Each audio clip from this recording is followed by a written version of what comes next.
Wacana Undang-Undang KPK dikembalikan ke versi lama menyeruak saat Presiden ke-7 RI Joko Widodo mengomentari pernyataan mantan Ketua KPK Abraham Samad.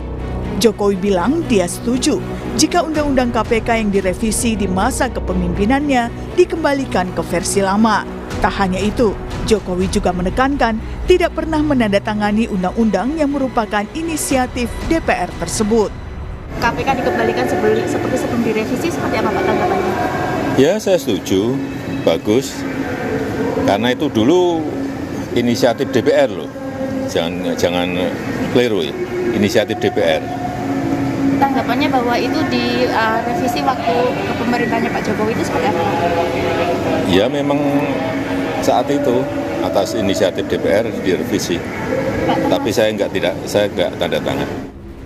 Sebelumnya mantan Ketua KPK Abraham Samad bilang, dalam pertemuan dengan Presiden Prabowo akhir Januari lalu, dia sempat ditanya soal kenapa KPK terlihat lemah saat ini. Abraham menyebut revisi Undang-Undang KPK tahun 2019 lah yang menjadi penyebab. Apa yang menyebabkan KPK menjadi lemah sekarang? Karena Undang-Undang KPK itu direvisi tahun 2019 yang tadinya ketika itu dia menjadi lembaga independen di undang-undang baru, dia tiba-tiba menjadi lembaga yang berada di rumpun eksekutif. Di bawah eksekutif ya. Dan ini kita sudah menyalahi UNCAC, padahal kita sudah ratifikasi. Yeah. Kenapa saya bilang kita sudah mengingkari kesepakatan UNCAC? Karena di dalam UNCAC itu disyaratkan bahwa lembaga anti korupsi itu harus independen. Soal dikembalikannya Undang-Undang KPK ini pun ditanggapi oleh Wakil Ketua KPK Johanis Tanak. Dalam keterangan tertulisnya dia bilang apanya yang mau dikembalikan. Undang-undang itu bukan yang bisa dipinjam setelah selesai dipakai dikembalikan kembali. KPK adalah lembaga negara yang diberi tugas untuk melaksanakan pencegahan dan pemberantasan tipikor, bukan membuat undang-undang. Sekarang ini, KPK bekerja berdasarkan Undang-Undang KPK yang lama dan baru. Dengan Undang-Undang yang baru, status hukum pegawai KPK menjadi jelas sebagai ASN. Kalau mau KPK bekerja independen tanpa ikut campur lembaga lain, perubahan Undang-Undang KPK hanya terkait keberadaan KPK ditempatkan dalam rumpun yudikatif. Jadi lembaga yang berada di dalam rumpun yudikatif terdiri dari MA dan KPK. Baik MA maupun KPK, masing-masing lembaga tersebut berdiri sendiri. MA berdiri sendiri dalam rumpun yudikatif, begitu juga KPK berdiri sendiri dalam rumpun yudikatif. Tanggapan juga datang dari Sekjen PDI Perjuangan Hasto Kristianto. Dia setuju jika Undang-Undang KPK dikembalikan ke versi lama, selama penyidik KPK terdiri dari kalangan independen. Bagaimana KPK menjalankan fungsi-fungsi yang sifatnya sangat khusus di dalam pemberantasan korupsi, misalnya masalah kejahatan perpajakan, kemudian illegal logging yang menciptakan kerusakan lingkungan, illegal fishing, kemudian berbagai giant corruption, itu yang harus difokuskan untuk KPK. Sehingga PDI Perjuangan juga mendorong adanya suatu penyidik yang sifatnya independen. Tetapi untuk proses-proses check and balances, peran dari jaksa penuntut umum, dari Kejaksaan Agung, itu tetap digunakan sebagai check and balances. Lalu, apakah tepat jika Undang-Undang KPK dikembalikan ke versi lama atau revisi apa saja yang diperlukan? Tim Liputan, Kompas TV. Wacana Undang-Undang Komisi Pemberantasan Korupsi atau KPK dikembalikan ke versi lama muncul saat Presiden ke-7 RI Joko Widodo mengomentari pernyataan mantan Ketua KPK Abraham Samad soal penyebab KPK tampak lemah saat ini. Benarkah revisi Undang-Undang KPK tahun 2019 lalu yang jadi penyebab? Lalu poin-poin apa saja yang patut dikembalikan jika undang-undang ini akan direvisi lagi?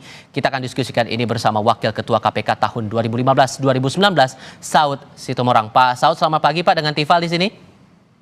Halo Mas Tifal, selamat pagi, apa kabar? Kabar baik, terima kasih sebelumnya sudah mau bergabung bersama kami. Yang perlu kami jelaskan juga, saudara, kami telah berupaya untuk mengundang perwakilan Komisi 3 DPR RI untuk ikut bergabung dalam dialog, namun hingga kami mengudara belum ada satupun pihak yang bersedia untuk bergabung dalam diskusi. Pak Saud, Kalau Anda merasa bahwa kondisinya KPK saat ini betul gara-gara revisi Undang-Undang 2019 dan perlu dikembalikan ke versi lama atau ada hal lain? Mas Tipal, waktu itu kamu kan udah jadi jurnalis itu ya. Ya, coba kamu ingat kembali di 26 poin yang kami sebut-sebut. Kalau Undang-Undang KPK itu dijadikan, ada 26 poin yang kita sebarkan ke media. Bukan maksudnya mencuci otak bangsa Indonesia, menjelaskan ada 26 poin pelemahan. Dan itu semua terbukti hari ini 26 poin itu. Salah satunya tentang keadaan Dewan Pengawas, status KPK, Dewan Pengawas memiliki kewenangan, terus kemudian soal penyadapan, soal kemudian kembali ke Dewan Pengawas soal kode etik, kemudian itu KPK tidak lagi pegawai yang tidak independen, terus kemudian status pengalihan status dari pejabat biasa menjadi ASN itu berbuntut 57 orang diberhentikan, terus soal SP3, terus kemudian koordinasi, supervisi, monitoring, pencegahan menjadi tidak bernilai saat ini karena KPK bagian dari pemerintah. Penegak hukum yang lain yang bilang, kita sama-sama, lu mau superposisi gua, lu apaan lu gitu ya kan. Padahal dulu itu ada kita sebut sebagai SPDP online. Jadi setiap aparat penegak hukum lainnya, apakah itu kejaksaan, kepolisian yang melakukan penelitian atau penyelidikan tentang pemberantasan korupsi, dia harus melaporkan ke KPK sehingga kami bisa melihat sebagai jauh mana mereka menyelesaikan kasus-kasus korupsi. Dengan SPDP online ini kita bisa pantau, ya kan? Terus kemudian di mana masalahnya? Ada beberapa daerah, kita kurang ahli, kita tidak punya ahli kehitungan kerugian negara dan seterusnya. Jadi 26 poin itu udah jelas, Mas Dipal. Mau apa lagi kamu nanya saya pagi ini? Tapi kalau kemudian kalau gitu saya tanya komparasi dengan pernyataan pimpinan KPK saat ini, Pak Johanis Tanak yang bilang begini, apanya yang mau dikembalikan? Undang-undang itu bukan yang bisa dipinjam setelah selesai dipakai dikembalikan lagi. Itu satu. Dan yang kedua, kalaupun kemudian mau revisi lagi, ubah aja statusnya yang awalnya statusnya eksekutif jadi yudikatif. Gimana tuh? Iya Mas, kan Pak Tanak kan harus normatif dong jawabnya, dia kan bagian dari pemerintah. Nggak bisa kok kamu minta jawaban dia seperti Saud menjawab, seperti Laude menjawab, seperti Basaria menjawab, seperti Agus Raharjo menjawab, nggak bisa. Kan udah Agus Raharjo mengalami sendiri disuruh menghentikan kasus karena padahal waktu itu undang-undang KPK-nya masih independen, disuruh hentikan kan dia bilang begitu kan. Jadi 26 poin itu kalau nanti pemirsa pada mau ini ya, mau menggunakan imajinasinya, ketik aja 26 poin kelemahan KPK, keluar semua itu. Keluar semua, masih ada jejak digitalnya. Jadi kalau saya katakan, siapa sekarang ini yang membuat undang-undang ini menjadi seperti sekarang, siapa yang membuat Indonesia menjadi terpuruk sekelas negara Nepal, indeks persepsi korupsi 34, itu saya gambar detail Nopal sejak saya di KPK itu, saya gambar siapa berbuat apa, ngomong apa. Ayo, mau gue tunjukin hidungnya satu-satu. Jadi gak usah begitu. Kita sekarang membayangkan negeri ini terpuruk. Tahun depan bisa jadi 30. Kalau begini cara kita menyelesaikan pemberantasan korupsi. Ini serius loh ini ya. Dan jangan lihat yang di mana di permukaan gitu. Coba lihat yang di undergroundnya sekarang. Apa Anda pikir ada sekeluarga bunuh diri itu nggak ada kaitan dengan indeks persepsi korupsi? Itu perkembangan ekonomi. Jadi kita serius nih negara ini. Ya. Jadi sekali lagi jangan berdebat soal bagaimana lalu, bagaimana sekarang, terus ada kucing kurap, kucing garong. Udahlah, selama bisa menangkap koruptor, mau kucing kurap, kucing garong, silakan bekerja sama gitu. Mau ngomong tidak konsisten, masa lalu bilang gini, masa gini bilang gini. Itu sekarang persoalan kembali, kita dalam kondisi yang sangat darurat, Mas Tipal, gitu. Dan kunciannya karena angka indeks persepsi korupsi kita yang makin lama makin jeblok itu tadi. Iya Mas Tipal, itu kan ada 9 lembaga yang menilai kita kenapa jeblok. Coba cara kita yang namanya salah satu ya di Persi itu ya, Political Economic Risk Konsultansi itu di Persi di pusat di Hong Kong itu, kita dijatuhkan dari angka 48 menjadi angka 43 seingat saya itu. Itu apa yang dinilai? Kepemimpinan nasional, kepemimpinan lokal, polisi, militer, hakim, jaksa. Itu angka paling jelek loh jatuhnya, paling gede jatuhnya. Hampir 5 dia jatuhnya. Jadi artinya semuanya kita terpuruk. Bayangin udah setahun memerintah, kemudian dinilai gitu kan. Waktu masuk tuh pemerintahan sekarang itu angkanya dikasih 37, padahal itu sebenarnya penilaian sebelumnya kan. Terus kemudian jatuh ke 34. Jadi artinya secara pemberantasan korupsi ini kita kembali ke 10 tahun ke belakang. 10 tahun ke belakang, Dipal. 34 angkanya ketika itu. Terus apa yang mau kita bayangkan? Anda bilang Anda sukses membangun, Anda sukses dengan MBG, Anda sukses dengan Koperasi Merah Putih. Orang semua menilai ada apa di belakang itu semua. Dan kalau kita lihat pasar modal kita kayak gimana. BEJ-nya berantem, ada pasar yang kumuh, yang ngawasin pasar berantem sama orang yang berdagang di pasar. Kamu mengatakan itu nggak ada kaitan dengan indeks persepsi korupsi. Kamu kejam, Tipal. Tapi kan saya nggak ada ngomong begitu kan. Saya tidak ada menyinggung soal itu. Cuman kalaupun kemudian ada semangat nih dari Pak Jokowi untuk ya lebih baik dikembalikan Undang-Undang KPK ini ke versi lama, seberapa yakin Anda bahwa itu akan kembali dibawa ke versi lamanya sebelum direvisi tahun 2019, Pak? Berkaca pada dinamika politik dan aturan hukum yang ada sekarang. Ya tadi kan Pak Tipal udah ngomong, Komisi 3-nya nggak ada yang berani ngomong sama lu pagi ini kan. Apa yang bisa kamu simpulkan dari cerita itu? Ayo. Tapi kalau Anda meyakinnya gimana? Ya kita aja posisinya ini masih nggak jelas, ini cuma omong-omong gitu. Karena kan coba ketika Abraham Samad menghadap Mr. President, with all due respect, please bring back the KPK, bring back novel. Nggak ada kan responnya? Apa kemudian Abraham Samad bilang, oh iya waktu saya sampaikan gini, Presiden bilang, ya segera novel, gua kepresin, gua balikin ke KPK. Itu tinggal kepres kembali itu orang, 57 orang, kan nggak ada. Jadi masih omong-omong kan? Gitu Mas Tipal. Kunciannya adalah kalau betul kemudian harus dikembalikan, ya harus ada keputusan tindak lanjutnya, entah itu Kepres, Perpu dan semacamnya. Harusnya outputnya begitu ya? Pak Presiden, Pak Prabowo pulang dari luar negeri nanti balik ke Indonesia, bikin Kepres, kembalikan undang-undang itu, bikin Perpu, kembalikan semua orang. Sepertinya waktu kami di sana waktu itu, saya yakin pasar akan pulih. Kemudian semua orang akan tobat. Apakah Anda polisi, apakah jaksa, apakah hakim, pasti mereka akan hati-hati karena di undang-undang itu ada supervisi, koordinasi, monitoring, pencegahan dan penindakan. Kombinasi 5 itu yang sebenarnya hilang selama ini. Kan nggak ada orang yang sudah menginspirasi lagi, nggak ada orang yang menjadi bayang-bayang membuat orang takut. Kan itu. Jadi beberapa politisi yang berperan waktu itu, aku nggak usah nyebut nama, mereka udah tobat kembali ke jalan yang benar. Kita bersyukur, termasuk statement siapapun lah yang ngomong ya, bahwa kalau memang ini mau sama-sama kita kembalikan, please, tapi jangan lupa sekali lagi orkestrasinya di tangan Presiden. Presiden kembalikan, bikin Perpu, selesai nih Republik, pasti tobat semua. Gitu Mas Tipal. Kalau kemudian Perpu tidak keluar yang ujung-ujungnya harus revisi lagi, di antara 26 poin yang Anda catat dari revisi Undang-Undang KPK tahun 2019 itu, hal apa yang rasanya wajib krusial harus disentuh betul di awal? Ya kembali lagi tentunya kan poin-poin di undang-undang itu nanti harus detail. Ya kan, kita coba lagi dalam tempo singkat ini apakah kita meaningful participation-nya bisa dibuat. Tetapi kalaupun kita nggak bisa meaningful participation, ngajak semua orang duduk, tapi kalau kita mau sehari mengembalikan ke posisi semula, duduk baik-baik dipimpin oleh Presiden, gue mau bikin Perpu nih, lo panggil tuh siapa tuh yang punya passion untuk anti korupsi, itu sehari bisa selesai kok. Mas Tipal, ini kita darurat loh, jangan kita biarkan ini surut sampai ke 30 angka ke depan. Pasar modal kita masih begitu, ketidakpastian tinggi, ya kan? 9 lembaga itu coba dilihat lagi Mas Tipal yang diumumkan oleh TI itu, semua angka-angka itu mencurigakan. Walaupun ada janji-janji kosong dari World Economic Forum, naik dia bikin jadi 65 kalau nggak salah. Apa yang naik, kita kan yang tahu negeri kita seperti ini gitu. Jadi sekarang kita nggak tahu variabel World Economic Forum bisa naik, tapi yang lain stagnan dan turun Mas Tipal. Dari 9 itu 8 berarti ada yang stagnan 2, yang lainnya turun semua.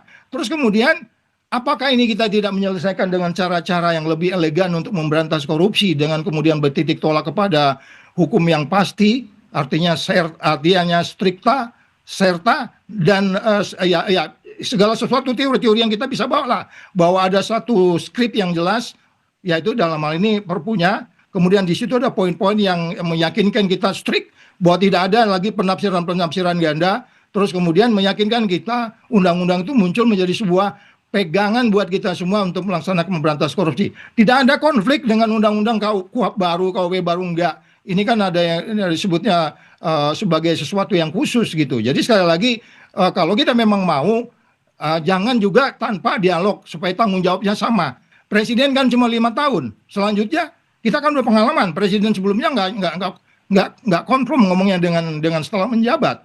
Jadi sekali lagi kita jangan saru juga, jangan juga tertipu dengan jabatan itu. Tetapi kan undang-undang itu kan harus lasting, sustainable, berkelanjutan. Nggak ada memberantas korupsi ujuk-ujuk jadi 80, nggak ada. Singapura membangunnya bertahap, negara-negara lain membangunnya bertahap. Begitu juga di Malaysia, terus pelan-pelan naik. Gitu Mas Tifal. Sehingga masalah posisi pimpinan dan Dewan Pengawas ini juga rasanya perlu untuk dicermati ulang lagi ya kalau kemudian dikembalikan ke versi lama, Pak? Ya itu mereka itu hanya sekumpulan orang yang untuk melegitimasi, menstempel tapi kemudian tidak melakukan. Coba kalau memang betul, berapa kasus yang dilaporkan civil society kan dia harusnya memanggil pimpinan KPK. Lu paparan lu di depan gua nih, ini kasus ini gua berisik banget nih, capek gua. Apa sih masalahnya? Nah kemudian mereka ke publik. Mas Tipal, memberantas korupsi syaratnya Anda harus transparan. Jelaskan apa yang Anda kerjakan. Akuntabel, prosesnya akuntabel. Jelaskan ke publik. Baru bebas konflik kepentingan, baru Anda melakukan dengan fair. Nah ini kan rame sekarang kaitan pasal 2. Orang yang nggak jelas, tidak hanya di KPK ya. Kaitan pasal 2 ini sekarang ribut. Soal Nadiem, Thomas Lembong, Ibu Ira, terus banyak lagi kasus-kasus Pertamina ini udah diributin lagi nih. Orang mau bikin amicus curiae semua. Ini kumuh banget negerimu Tipal, please jangan dibiarin. Itu makanya kemudian Anda merasa masalah. Oke, kalau kemudian itu cuma cap stempelnya saja, tapi posisi pimpinan dan Dewan Pengawas ini juga tidak bisa lagi berlaku seperti yang berlaku di Undang-Undang tahun 2019 ini. Itu nanti ditinjau ulang. Lebih bagus civil society. Mas Dipal, kamu ingat nggak saya ngomong di salah satu TV? Waktu dulu saya mulai menjabat di KPK. Gua hampir dipecat gara-gara salah ngomong di TV. Siapa yang meriksa gua? Ada 7 orang dari luar, 1 orang dari dalam. Gua diadilin di situ.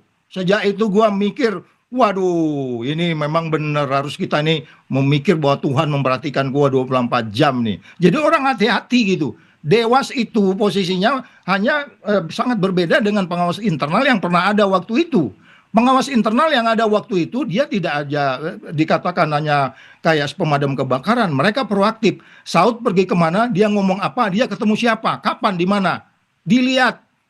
Sudah itu kemudian iya, benar dia pergi ke sini, bicaranya ini. Makanya Anda nggak bisa main badminton tiba-tiba kemana aja gitu, Tival. Paham? Oke. Dan satu hal lagi, masalah OTT dari Undang-Undang 2019 kan mengharuskan ada koordinasi dulu dan semacamnya, membuat akhirnya birokrasi yang bikin panjang. Itu menurut Anda harus dikembalikan lagi seperti versi lamanya sebelum direvisi? Ya, jadi supaya nggak seperti ini omongannya Saudi macam bener aja manusia se-Indonesia sendirian. Orang, aku kan dipukulin juga oleh banyak orang. Kembali aja ke 26 poin itu. 26 poin itu produk kita sama-sama, bukan produk satu orang, bukan produk Basaria, bukan produk Agus, bukan produk Laude, bukan produk Alex. Itu produk tim.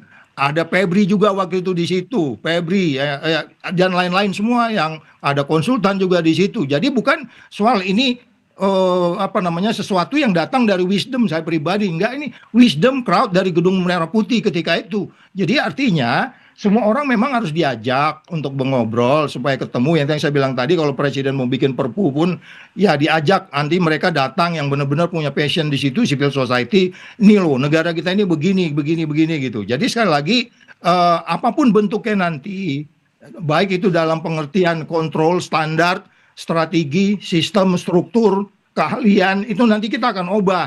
Kalau memang perlu begitu masuk, kan sekarang udah ada undang-undangnya. Sebenarnya udah putusan MK. Lo dari polisi, masuk KPK, keluar dari polisi, biar netral, kan gitu. Kan itu sudah aturannya segala macam. Supaya dia nggak merasa pernah diremut dan seterusnya. Sehingga publik percaya apa yang dikerjakan KPK saat ketika saya di sana, bahwa dia kerja memang sesuai dengan integritasnya. Ini sekarang kan semua carut-marut. Jadi ini soal kepercayaan. Coba nih, Tifal, dalam hatimu aja deh, aku nggak nanya. Berapa persen kamu percaya sama KPK saat ini? Kamu aja yang menilai, nggak usah ngomong lah ya. Karena kamu bukan kamu host. Karena tugas saya hanya melempar pertanyaan, bukan untuk menjawab. Oke, Pak Saud Situmorang, terima kasih banyak sudah berbagi perspektif bersama kami pagi ini. Sehat selalu ya Pak. Selamat pagi. Bye.